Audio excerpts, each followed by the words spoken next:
Cili do të ishte një prej fjalimeve të para, po të votonte qytetari që t'ju mundësonte të shkoni deputet? Cilin fjalim do ta zgjedhët në seancën e parë? Fjalimi i parë, po absolutisht. Unë kam pas shumë gjona me thonë për cilat i di në rrugtimin tem politik, po nuk kanë rëndësi edhe nuk e kanë peshën me thonë në studio televizive. Qoftë korrupsionit, qoftë të standardit politik.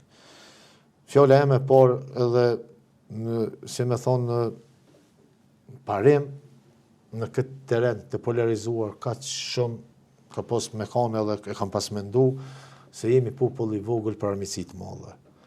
Edhe sot keni me pa zonin e vërtet të një deputeti i cili ka me qenë përfaqësues i secilit qytetar në këtë vend, edhe i veteranit, TUÇK-s, edhe i asaj grua që nuk e një hiç e që më shënon se po përballet në ginekologji me trajtman jo njerëzor, edhe ati gazetarit që kërcënohet, edhe ati mësuesi që nuk ka shkumsa, edhe ati polici që nuk ka qizme, edhe ati ushtari që vjedhet buxhetin e ushqimin e tij. Pra, kam dosh me dhonë modelin e parë të një deputeti, për cilët në fakt, kjo është roli i deputetit, me ka zëj qytetarëve. Zëri i nevoja qytetarëve me u dëgju në kovend. Ne nuk kemi pas kësi asnjëherë. Ne çka kemi parë në gjithë këtë rrugtimin tonë politik, është që kemi pas politikan që kanë marrë votën e emën të qytetarëve, kanë bërë kompromise pa i pyet qytetarët.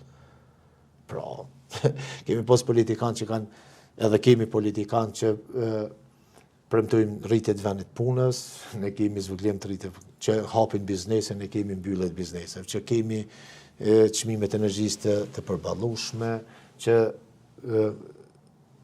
do të heqimi të vëshën në shportën bazike të qytetarëve, por sot nuk e kemi. Nëse të keq që kemi është, edhe di pse kjo ndodh. Do të thonë keq që kemi është politikanë që abuzojnë me krejt besimin që kanë marrë, edhe